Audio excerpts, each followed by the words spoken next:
Assalamualaikum warahmatullahi wabarakatuh. Berjumpa kembali bersama Mimin di Pawon Misteri Official. Semoga kita semua senantiasa diberikan nikmat sehat walafiat ya, serta dimudahkan segala urusannya. Amin ya rabbal alamin. Nah, kesempatan kali ini Mimin akan membagikan satu cerita misteri. Cerita ngeri tentang sepasang suami istri yang tersesat di dalam hutan birahi. Seperti apa sih kengeriannya?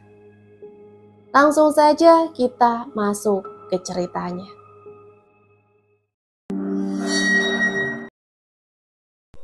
Tersesat di hutan birahi. Senja menjadi satu-satunya teman langkah dari kaki seorang pemuda yang tengah berbahagia detik ini. Dia bernama Rigan, sudah menikah, tepatnya 2 minggu yang lalu. Dan pada detik ini, betapa bahagianya ia, karena seseorang yang dulu hanya sebatas teman, dan sekarang sudah resmi jadi teman hidup. Saat ini tengah menanti kedatangannya di rumah.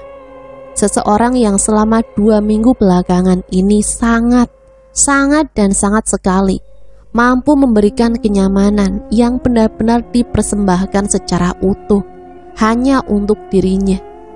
Abi udah pulang? Tumben masih sore? Tanya seorang perempuan cantik berambut sebahu padanya.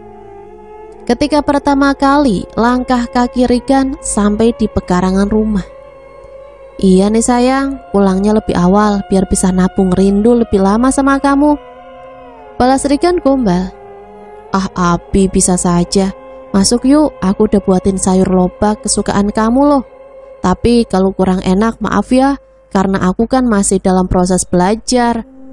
Jawab perempuan tersebut sedikit manja di antara senyum kecilnya yang manis. Wah, istriku sudah bisa masak ya sekarang. Awas kalau kurang garam atau kurang pedas, nanti Abi laporin kamu ke KUA. Hah? Kok ke KUA sih, Bi? Kan kita udah resmi. Balas perempuan berambut sebau itu nampak bingung. Pengen tahu atau tahu banget? Balas Rigan sembari mencubit hidung perempuan berambut sebau tersebut. Tempe, Bi. Tempe, jangan tahu terus. Sakit, Bi. Udah tahu pesek dicubitin gitu. Suara perempuan berambut sebau itu terdengar tertekan. Lucunya kamu, Balas Rigan sembari mengecup pelan kening istrinya itu. Perempuan berambut sebau tersebut sudah resmi dipersunting oleh Rigan. Tak lain, dia bernama Ayuni Yulianti. Dan kesehariannya biasa dipanggil Ayu. Dulu Ayu adalah teman sekelas Rigan. Perempuan berambut sebahu dengan mata bundar serta berkulit putih itu adalah cinta pertama Rigan sejak SMA, hingga takdir mempersatukan mereka berdua. Cinta semasa sekolah yang merupakan cinta pertama Rigan rupanya berakhir bahagia. Karena perempuan tersebut sekarang ini sudah resmi menjadi yang pertama serta terakhir untuk Rigan. Takdir memang terkadang begitu, manis mempertemukan dua hati. Sekalipun itu cinta pertama di masa sekolah, tidak menutup kemungkinan perasaan tersebut sampai hingga titik pelaminan. Sudahlah, perihal jodoh memang terlalu menarik untuk dibahas. Saat setelah azan Isya berkumandang, rumah Rigan memang tidak terlalu besar. Namun bagi sepasang pengantin muda yang baru menikah ini, rumah tersebut adalah istana ternyaman bagi mereka berdua. Rigan tidak lagi sungkan untuk melakukan hal apapun kepada Ayu di tempat ini. Bagi Rigan, rumah mereka serta kehadiran Ayu di hidupnya adalah salah satu alasan bahwa ternyata surga beserta kenikmatannya yang ia rasakan itu benar-benar nyata adanya. Ayu begitu mencintai Rigan. Begitupun dengan Rigan, dia begitu sangat menyayangi Ayu. Bahkan tidak ada alasan apapun di tempat ini yang mampu membatasi kasih sayang di antara mereka berdua. Bi, iya sayang, besok jadi kan? Hah? Jadi kemana? Jawab Rigan pura-pura bingung.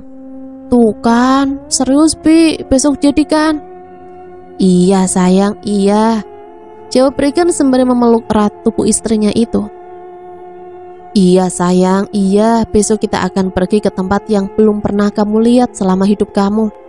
Ke tempat di mana tanahnya belum pernah kamu pijak seumur hidup kamu, jawab Regan yang sangat menyukai mimik wajah istrinya itu ketika kesal. Kemana sih, Pi? Penasaran deh. Shh. Sesaat kemudian, telunjuk Regan berada tepat di tengah-tengah belahan bibir istrinya saat itu. Ini rahasia, bahkan lebih rahasia lagi dari rahasia yang biasa-biasa. Ucap Regan kembali, sedikit memelankan suaranya. Pi, jangan bikin penasaran dong, Pi. Shh. Seru Regan kembali. Pokoknya aku jamin, kamu akan betah di sana dan gak akan bisa kamu lupain sampai kapanpun. Oh, ya udah deh, tapi janji ya, besok jadi. Janji, tapi apa? Jangan bilang ada kerjaan lagi ya.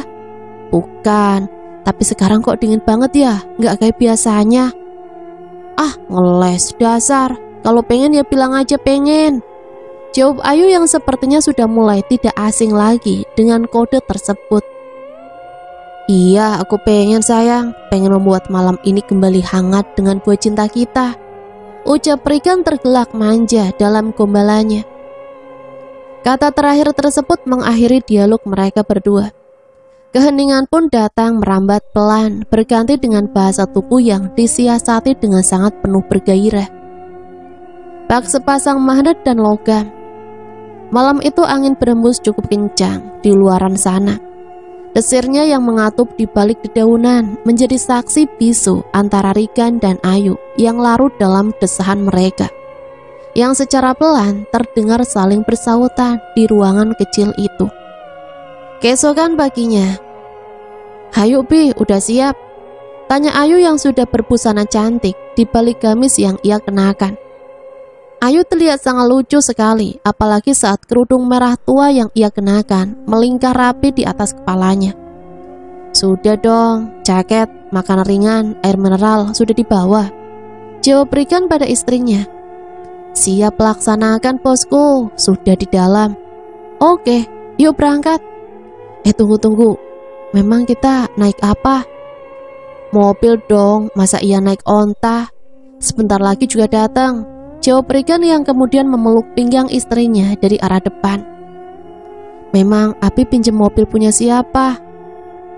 Punya Pak Wiro. Nah, tuh mobilnya. Pernyataan tersebut lantas dijawab dengan ekspresi wajah yang bingung oleh Ayu.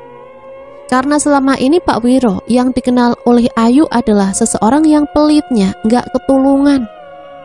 Sesaat kemudian sebuah mobil Avanza berwarna putih masuk ke pekarangan rumah. Regan pun mulai menghampiri mobil tersebut, diikuti dengan istrinya dari arah belakang. Seorang bapak-bapak setengah baya nampak termanggut sembari menyerahkan kunci mobil yang barusan ia bawa pada Regan. Saya pinjam dulu ya Pak, bilangin ke Pak Wiro cuma 2 hari ya, ucap Regan pada bapak tersebut. Iya siap Den, STNK-nya di dalam ya. Oke Pak, makasih ya. Makasih ya Pak, balas Ayu mengikuti. Sama-sama Den, Neng, hati-hati di jalan ya. Istrinya, Aden ya? Potong bapak tersebut sebelum Regan masuk ke dalam mobil. Iya Pak, cantik kan? Cantik pisan Den, kayak Manokwari. Manohara. Bapak ini. Ya sudah, saya berangkat dulu ya Pak. Assalamualaikum. Waalaikumsalam, hati-hati Den. Klakson mobil 1 kali bersaut seakan membalas nasihat bapak dari supir Pak Wiro tersebut. Mobil Avanza putih itu pun mulai melaju keluar dari pekarangan rumah Regan dengan mulus. Tanpa mereka ketahui bahwa di luaran sana maut tengah mengintai, serta menanti kedatangan mereka berdua untuk menjebaknya masuk ke dalam sangkar riuhnya. Sesaat setelah setengah jam lebih di perjalanan. Bi, memang kita mau kemana sih? Tanya Ayu yang nampaknya sudah lebih dari penasaran. Ke Jepang sayang, biar bisa ngadopsi Doraemon buat kamu, jawab Regan sambil mengemudi. yang memang sudah tahu dari dulu bahwa istrinya itu sangat menyukai anime buatan Jepang tersebut. Ih Abi, serius Ibi? Udah, pokoknya ikut aja sayang, ya.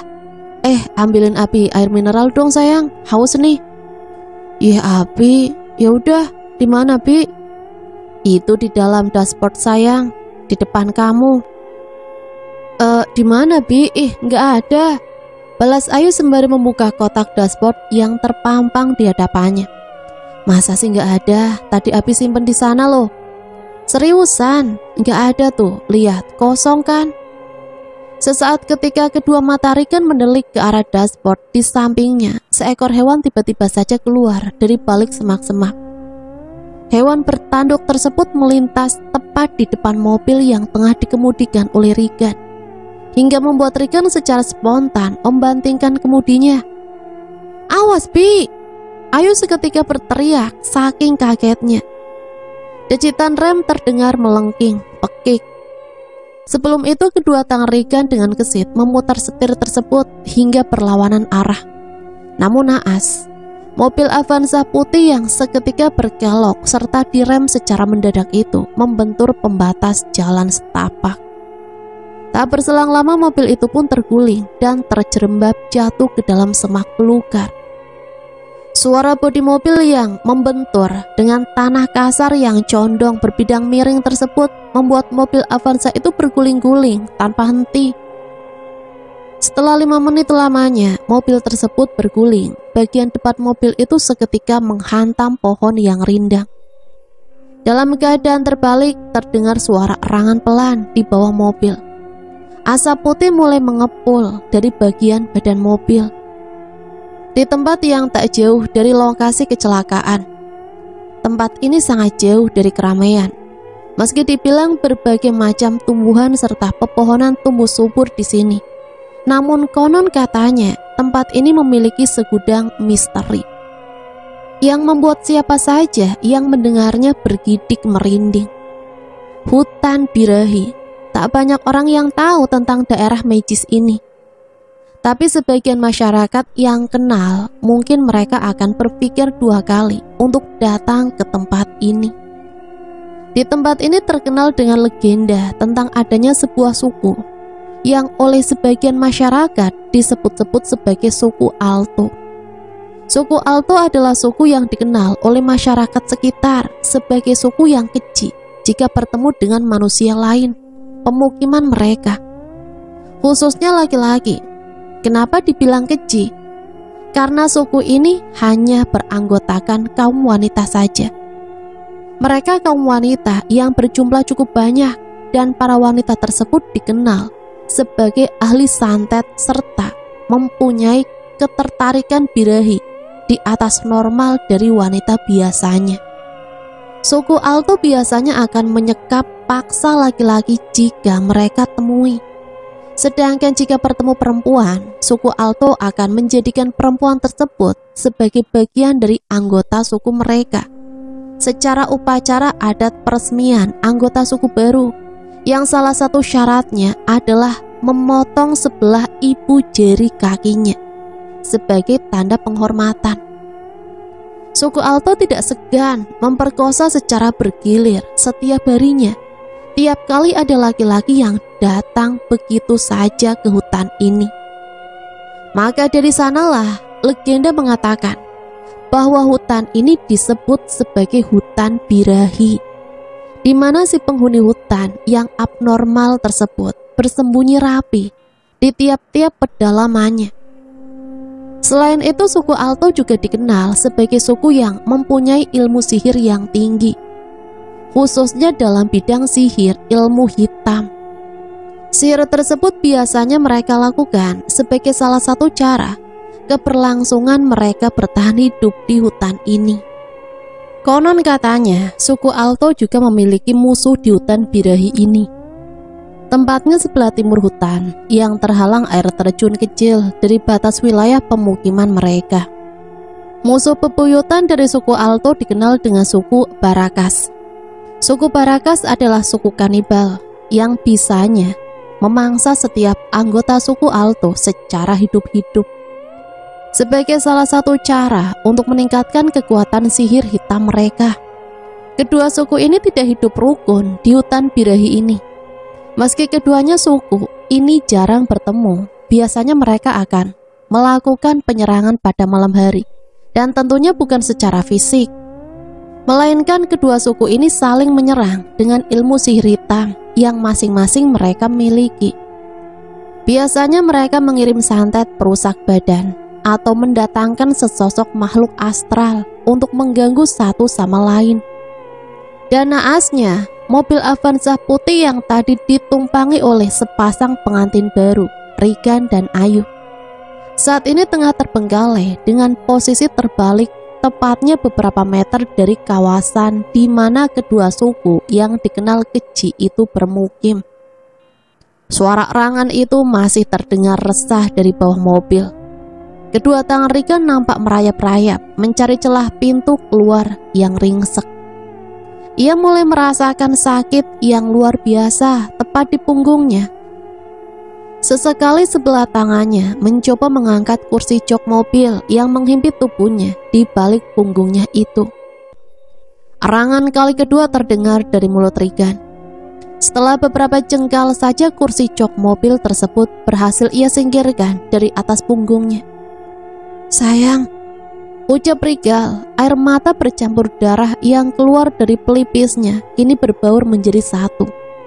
Tak kalah ia melihat seseorang yang paling dia sayangi tengah berbaring, tak berdaya dengan mata yang terpejam di sampingnya. Regan mencoba menyentuh wajah istrinya tersebut.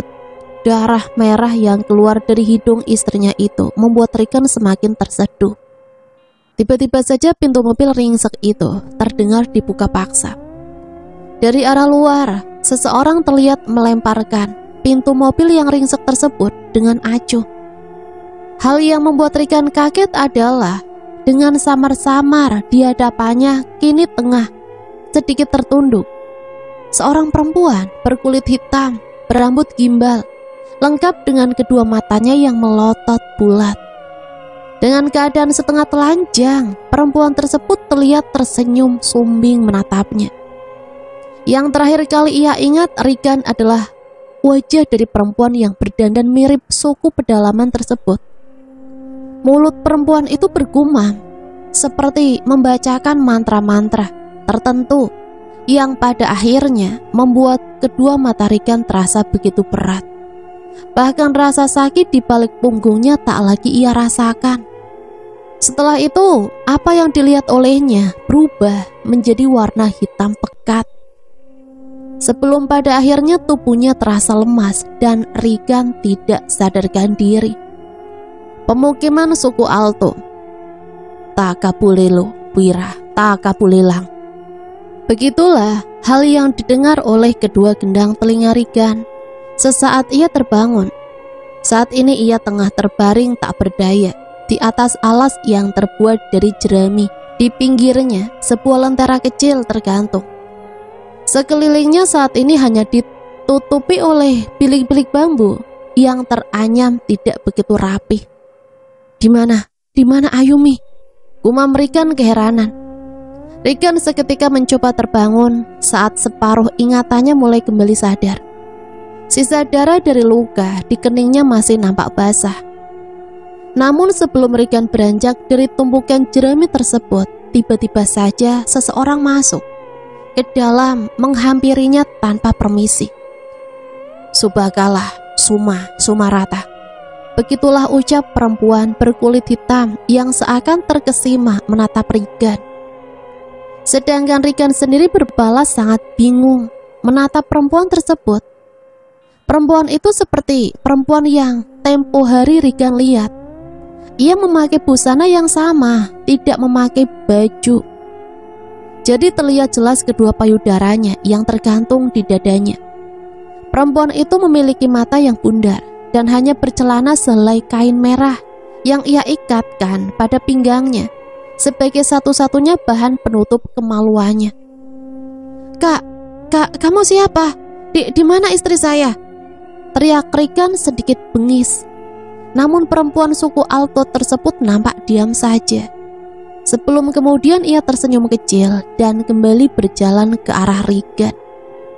Sapa taluh, ucap perempuan tersebut yang secara spontan selang beberapa detik saja memeluk tubuh Regan secepat kilat. Kak, kamu mau apa? Jangan macam-macam ya, gerutu Regan sambil berteriak. Subakalah, pasataluh, gerutu perempuan tersebut dengan santai. Saat ini kedua tangannya masih mendekap erat tubuh Regan. Yang dibalik itu, bibirnya yang nampak sungging berbisik pelan pada telinganya. Saat ini Regan dibuat merinding bukan kepalang, tak kalah tubuhnya didekap oleh perempuan suku Alto tersebut. Yang anehnya lagi, tubuh tegarnya itu nampak begitu tak berdaya. Seolah-olah ketika perempuan suku Alto berbisik pada telinganya, sesuatu seperti menyihir isi kepalanya, membuat kedua matanya terasa berat hingga Regan benar-benar dibuat tidak berdaya olehnya. Mau apa kamu? Ucap Regan yang nampak sudah sedikit teler dalam pengendalian perempuan suku Alto tersebut. Pelan-pelan perempuan suku Alto tersebut membuka celana jeans Regan. Setelah itu dibaringkanlah tubuh tegap Regan di atas jerami. Dan hal yang tidak terduga selanjutnya adalah perempuan tersebut memperkosa Regan dengan penuh nafsu. Seakan-akan Regan saat ini adalah boneka pemuas birahinya. Perempuan tersebut bermain begitu lincah di atas tubuh Regan. Ia menggerayami seluruh tubuh Regan dari dada hingga selangkangannya, sebelum pada akhirnya hubungan layaknya suami istri dan mulai dipertunjukkan di ujung birahinya. Yang anehnya, di balik perlakuan tersebut, Regan justru seakan menikmatinya. Regan nampak diam tak berdaya, namun mendesah seolah-olah perlakuan perempuan suku Alto itu memberi Regan kepuasan yang berbeda. Desahan perempuan suku Alto tersebut setelah kurang lebih 15 menit lamanya, ia berada di atas tubuh Regan dengan posisi tanpa baju dan membuka celananya. Di lain tempat di pemukiman suku Alto, Ayu baru sadar bahwa tubuhnya saat ini tengah terikat di bawah sebuah pohon besar. Ayu mencoba berteriak, namun niat tersebut diurungkan. Tak kalah di hadapannya saat ini berkumpul 3 orang perempuan dengan keadaan setengah telanjang, serta hanya bercelana sehelai kain merah yang terikat pada pinggangnya, yang saat ini tengah memandanginya dengan tatapan mata bundar dan nampak mengerikan jika dibalas menatapnya. Supakalapah, ya kanakara, ucap perempuan tersebut satu sama lainnya. Sedang Ayu hanya bisa menatap mereka dengan sangat heran, serta rasa takut yang kian memuncak. Tubuhnya yang terikat di bawah batang pohon besar itu mulai bergetar. Dalam benaknya terfikir di mana saat ini Regan berada. Apa dia baik-baik saja sekarang? Sesaat kemudian, salah seorang dari perempuan suku Alto tersebut datang dengan membawa sebuah batu berukuran segenggam-genggaman tangan orang dewasa. Batu tersebut berbentuk lancip dengan ujungnya yang melengkung sedikit tajam. Ayu berpikir bahwa ia mungkin akan dibunuh dengan cara dihantam oleh batu tersebut. Dalam benak Ayu berpikir bahwa orang-orang yang berpakaian seperti ini, mereka biasanya adalah seorang kanibal yang suka memakan daging manusia. Seiring dengan Ayu berpikir demikian, semakin takut pula lah dirinya sekarang ini. Degup jantung itu ia rasakan begitu berdegup kencang, tak beraturan, seperti hendak lepas dari porosnya. Lalu kemudian dari arah lain datanglah seorang yang berpenampilan sama dengan ketiga orang yang saat ini berada di depan Ayu. Yang membedakan hanya orang yang saat ini datang nampak seperti memakai bahar yang bergelung di atas kepalanya. Bahar berwarna hitam itu meliuk-liuk di antara jidat kepalanya.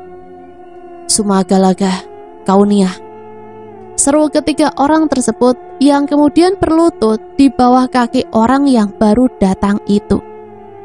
Perempuan tersebut seketika ia mulai berjalan mendekat ke arah Ayu. Sebelah tangannya nampak menggenggam wajah Ayu yang tengah dilanda perasaan cemas. "Kak, kamu siapa?" balas Ayu dengan gugup. Tiba-tiba saja perempuan tersebut melepaskan tangannya yang tadi menempel di wajah Ayu. Lalu hal yang aneh pun mulai ia lakukan. Si perempuan itu membuka celana kain merah yang satu-satunya menjadi bahan penutup belahan kemaluannya. Tentu saja hal itu membuat Ayu kaget karena perempuan yang baru datang itu kini tengah berada dalam keadaan sepenuhnya telanjang di hadapan Ayu. "Kak, kamu mau apa?" Ayu berteriak lantang kali ini. Sedangkan si perempuan suku Alto tersebut nampak acuh begitu saja. Sebelum kemudian kain merah yang tadi dipakai sebagai penutup kemaluannya, saat ini ia ikatkan pada mulut Ayu hingga mulut Ayu tersumpal. Ayu mencoba berontak, tapi percuma karena saat ini tubuhnya terikat cukup kencang. Hal tersebut percuma untuk ia lakukan. Tiba-tiba saja suara lengkingan yang tertahan itu keluar dari mulutnya saat salah seorang dari perempuan suku Alto tersebut menghantam ibu jari Ayu dengan batu lancip hingga terdengar bunyi tulang patah. Ayu nampak mengerang kesakitan. Ia melihat darah merah bercipratan di bawah kakinya. Ia merasa sangat sakit, sangat kesakitan yang luar biasa. Ini di kaki sebelah kanannya. Regan terlentang tak berdaya di atas jemari saat ini dengan kondisi tubuh telanjang. Ia merasakan lelah yang tidak kepalang, apalagi saat sedikit kepalanya terangkat menadar ke atas. Nampak 5 orang perempuan suku Alto tengah memandanginya dengan senyum kecil seolah-olah Regan memberikan mereka kepuasan. Gak mungkin, batin Regan yang baru saja menyadari hal aneh ketika melihat wajah-wajah perempuan suku Alto tersebut. Pikirannya masih melayang-layang seakan bekas mantra-mantra sihir yang diucapkan oleh mereka tadi masih tersisa dalam kepalanya. Regan memandangi tubuhnya sendiri dan sesaat kemudian ia baru sadar. Ternyata kedua tangannya diikat pada masing-masing tiang pancung. Sesaat kemudian dari arah luar datang 3 orang perempuan, anggota lain dari suku Alto. Ketiga orang tersebut secara serempak membuka kain merah penutup kemaluan mereka di hadapan Regan. Kulit tubuh ketiga perempuan tersebut nampak berwarna coklat legam dari ujung jidat hingga kakinya. Ketiga orang perempuan tersebut mulai berjalan ke arah Regan dengan raut wajah yang sama sekali tidak berkedip di balik kedua matanya yang melotot. Sedangkan di lain sisi, salah satu dari ketiga orang wanita itu justru berlari dengan penuh semangat, seakan-akan Regan adalah mangsa buruan dari sebuah harimau yang kelaparan. Perempuan itu seakan langsung mendekap tubuh Regan yang terbaring, lalu mencium bibirnya dari atas tubuh Regan dengan penuh nafsu. Sedangkan dari belakang, kedua orang wanita lainnya terlihat menggerayami paha Regan. Regan sendiri tak bisa berbuat apa-apa karena kedua tangannya saat ini terpasung dalam ikatan yang kuat. Sihir itu kembali menelisik pelan ke dalam lubang telinganya. Dan untuk yang kelima kalinya, Regan harus bersiap melayani perempuan primitif yang hipersek ini. Beberapa jam lamanya, tubuh Ayu terikat di bawah pohon yang rindang ini. Ia masih menahan sakit, terutama pada bagian kakinya. Jempol kakinya sudah tak lagi terlihat ada di sana. Yang tersisa hanya bercak darah merah di bawah telapak kaki kecilnya. Rupanya salah seorang dari ketiga perempuan tersebut membawa jempol kaki milik Ayu yang entah untuk apa. Langit mulai terlihat berwarna hitam remang. Desir angin pun seolah tak mau kalah. Mereka berembus pelan, berkeluh dalam pikiran. Sembari menahan sakit, Ayu mencoba melepaskan dirinya dari tali yang mengikat tubuhnya itu sebisa mungkin. Ada perasaan takut yang tidak biasa saat ia secara frontal dan sekuat tenaganya mencoba meloloskan diri dari tempat ini, lalu berlari mencari Regan. Begitulah yang terpikir dalam benak Ayu Namun mungkin karena Ayu terlalu cemas serta malam akan segera menjelang, hanya lelah serta resah yang ia dapatkan saat ini. Setelah beberapa jam lamanya usahanya itu berlangsung, barulah Ayu menyadari bahwa di balik sakunya ia menyimpan pisau kecil yang bisa dipergunakan untuk memotong tali tersebut. Pisau kecil itu sering dititipkan oleh Regan padanya sebagai satu-satunya alat pelindungan diri bila Regan sedang tidak berada di sampingnya. Saung beratap jerami tempat di mana Regan terbaring nampak terdengar dengan sangat begitu hebat. Regan sempat mengira bahwa sedang ada gempa bumi di luar, namun anggapan itu rupanya salah. Saat kedua matanya mendelik ke arah celah-celah bilik kayu itu, ia bisa melihat sedikit sesuatu berbulu lebat tengah membuat kegaduhan di atas tempat ia berbaring. Beruang, tapi mustahil bulu-bulu tajam itu adalah bulu beruang, batin Regan. Dan jawaban makhluk apakah yang berada di luar itu masih belum Regan temui. Sekarang ini satu-satunya jawaban yang didapat oleh Regan membuat dirinya benar-benar kaget bukan kepalang. Tak kala sepasang mata berwarna merah menyala, bertelinga runcing dan bergigi lancip yang berbaris keluar dari mulutnya, saat ini tengah menatap balik ke arah Regan dari sudut-sudut celah bilik yang terbuka, yang tengah dalam keadaan terbaring. Regan yang tengah dalam keadaan terbaring, telanjang, dan tangan dan kaki yang terikat oleh 2 buah tali pada masing-masing sudut pasungnya nampak bergidik melihat makhluk tersebut. Makhluk misterius itu kembali membuat guncangan pada gubuk jerami yang dimana ada Regan di dalamnya. Seketika Regan kembali merasa was-was. Ia takut makhluk misterius berwujud menyeramkan itu akan masuk ke dalam lalu memakannya. Tiba-tiba saja suara pecahan kaca terdengar dari sudut telinganya. Kali ini ia bisa melihat dengan jelas. Api mulai menyambar pada tumpukan jerami yang tergunung di sampingnya. Rupanya api tersebut berasal dari lentera kuno yang terbuat dari kaca yang tipis. Dan karena guncangan makhluk tersebut dari arah luar yang kemudian membuat lentera yang berisi 1 titik api sebagai penerangannya itu jatuh. Regan mencoba meloloskan diri. Ia mengelinjangkan tubuhnya sekuat tenaga, yang dimana kedua tangannya tengah terikat kencang pada tiap-tiap tiang pasung, membuat ia sangat sulit sekali untuk berdiri. Api mulai menjalar liar di sudut mata Regan saat ini. Lidah-lidah api yang menari-nari itu seakan menjadi satu dalam pacuan adrenalin di dalam hati Regan. Alhamdulillah, terima kasih ya Allah, teriak Regan sesaat kemudian. Rupanya salah satu ujung lidah api tersebut mengenai sebelah kiri tali yang mengikat tangan Regan, hingga tali itu terputus dan pada akhirnya membuat Regan dengan leluasa melepas tali yang mengikat lengan sebelah kanannya. Harus cepat, demikianlah bisik adrenalin Regan saat sudut mata sebelah kanannya melihat api tersebut semakin membesar. Rupanya keberuntungan mungkin saat ini sedang berpihak padanya. Seketika tali yang mengikat lengan sebelah kanannya pun tanpa terlalu sulit mampu ia buka. Regan yang tengah dalam keadaan telanjang tanpa sehelai busana pun sempat mencari-cari di mana wanita-wanita aneh dari suku Alto itu menyembunyikan pakaiannya. Kurang ajar, di mana pakaianku? Gumam Regan dalam erangan.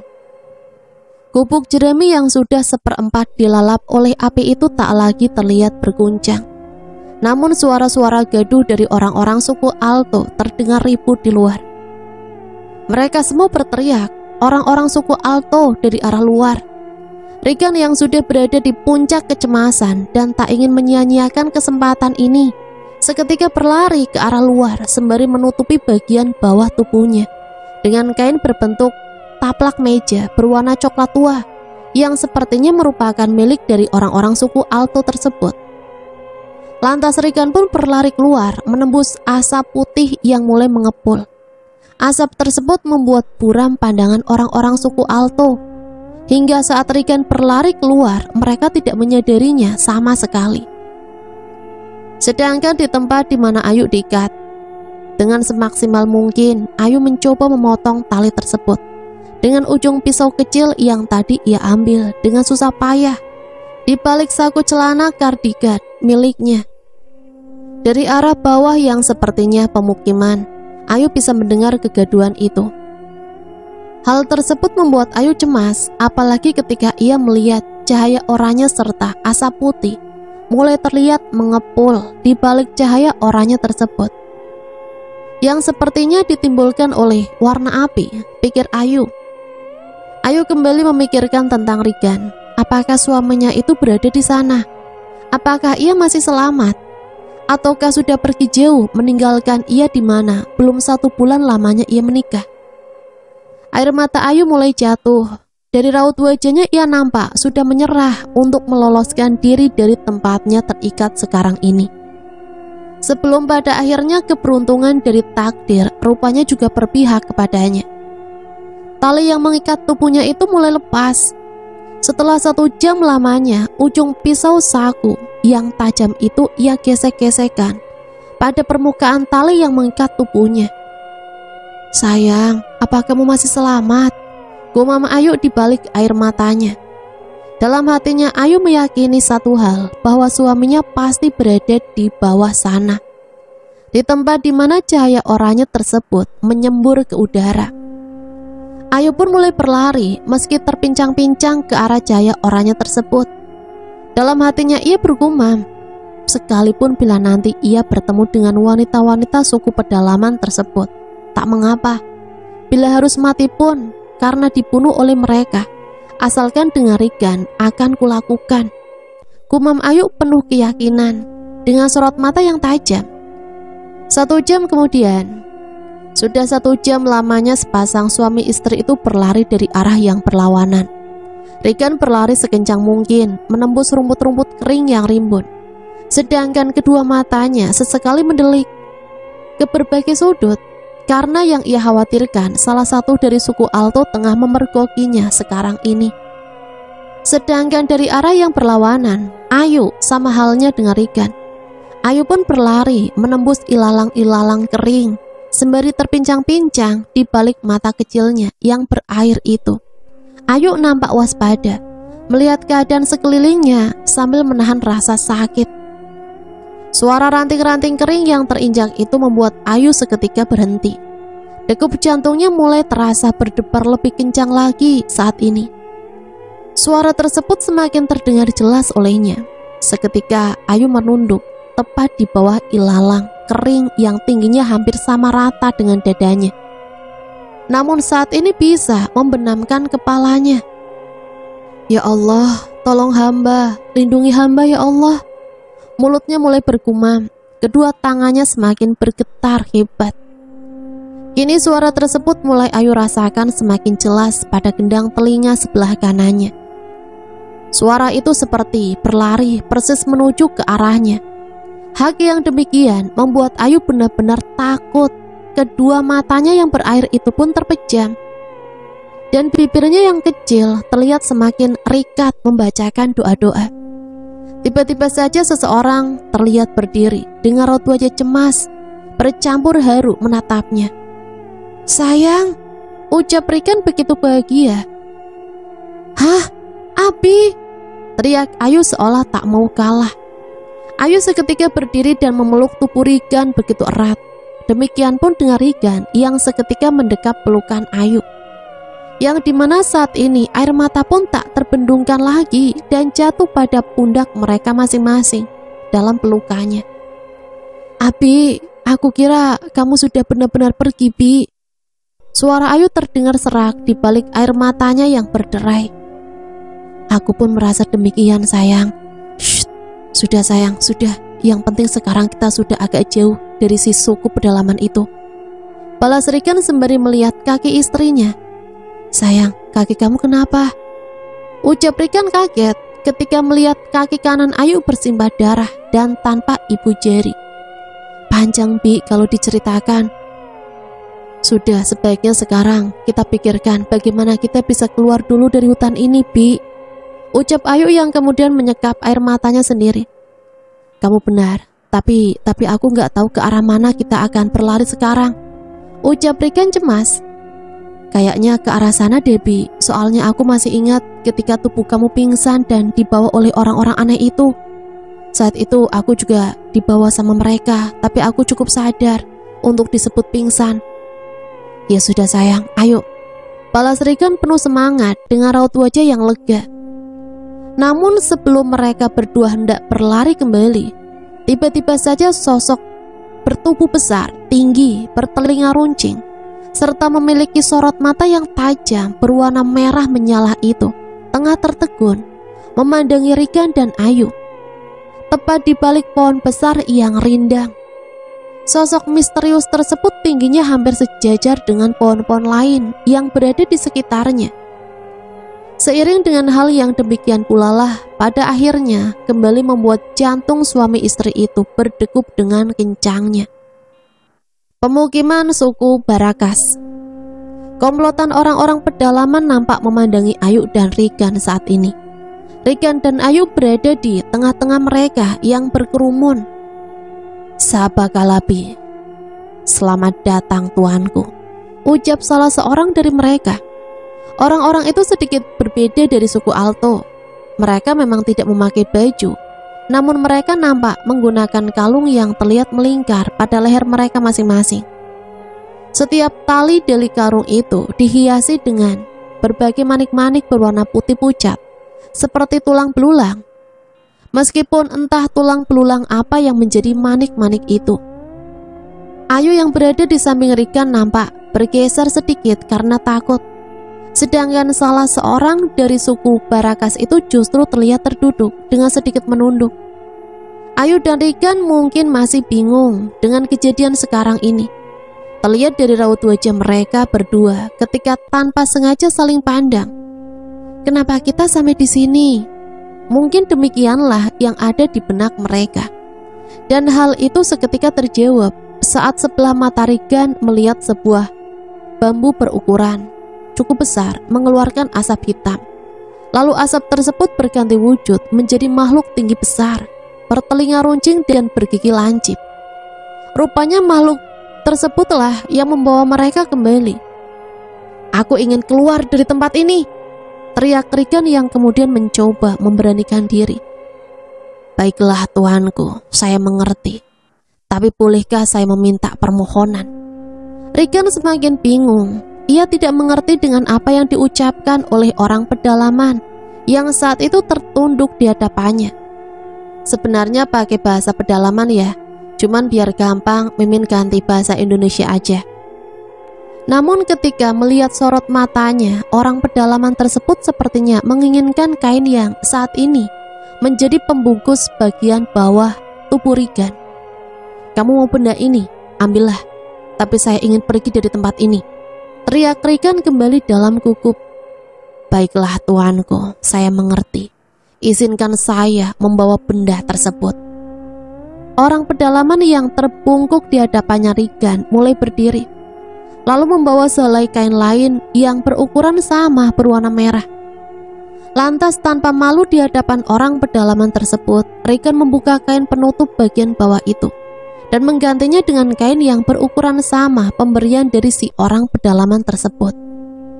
Ini, ambillah, kami mau pergi sekarang, teriak Regan yang kemudian menggenggam tangan istrinya.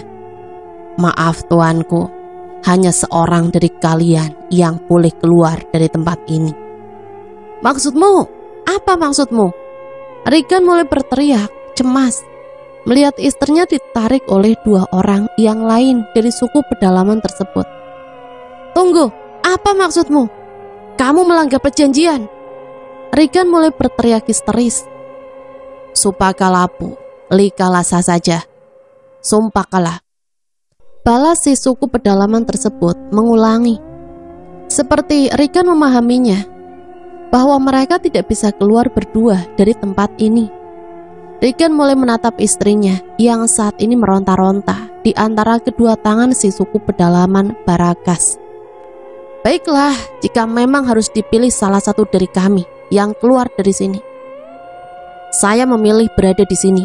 Lepaskan istri saya sekarang juga, teriak Regan.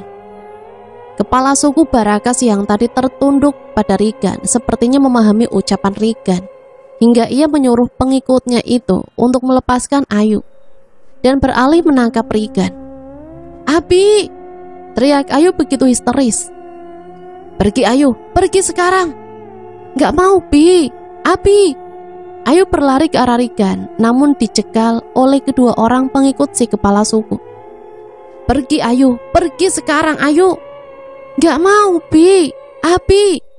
Tubuh Regan mulai diseret oleh kedua orang suku tersebut secara paksa.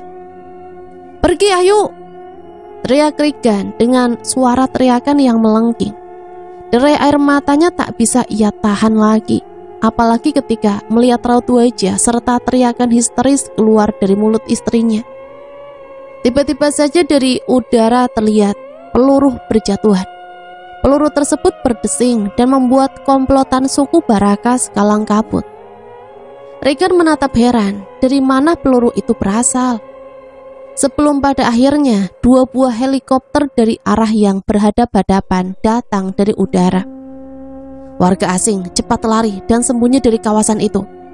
Suara patroli di balik deruan helikopter terdengar menyahut. Sedangkan salah satu dari helikopter lain nampak masih membanjiri pemukiman suku Barakas dengan peluru, hingga membuat orang-orang pedalaman itu kalang kabut. "Ayo yuk, lari!"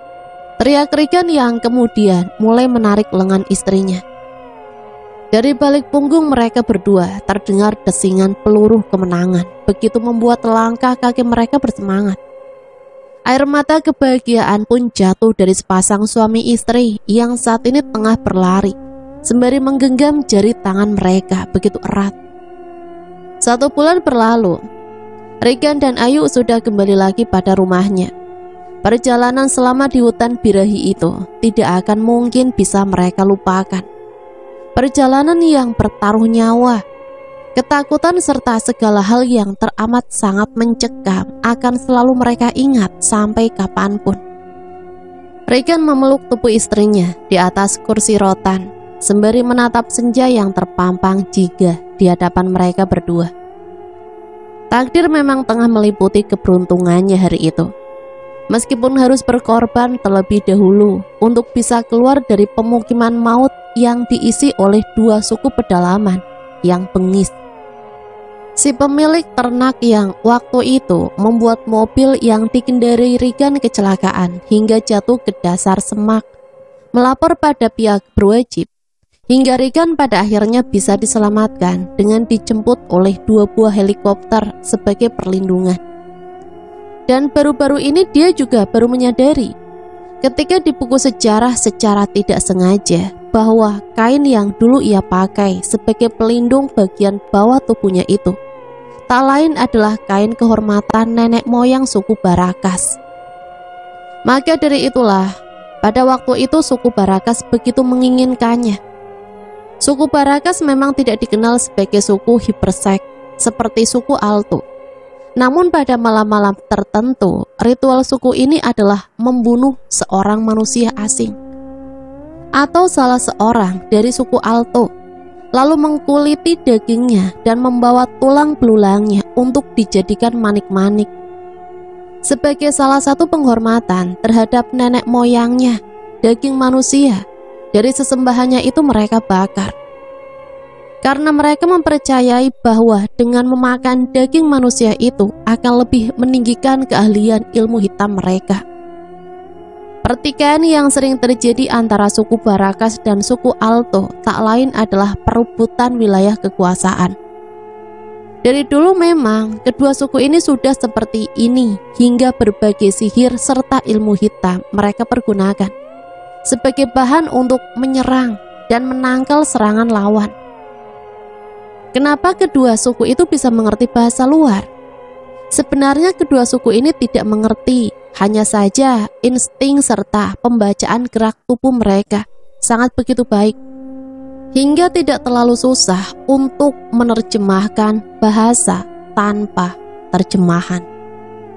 Sekian cerita yang bisa saya bagikan. Semoga cerita ini bisa menemani hari-hari teman-teman semua ya. Sampai di sini saya pamit undur diri, mohon maaf apabila banyak salah kata. Sampai berjumpa kembali di cerita-cerita selanjutnya. Matur suwun, wassalamualaikum warahmatullahi wabarakatuh.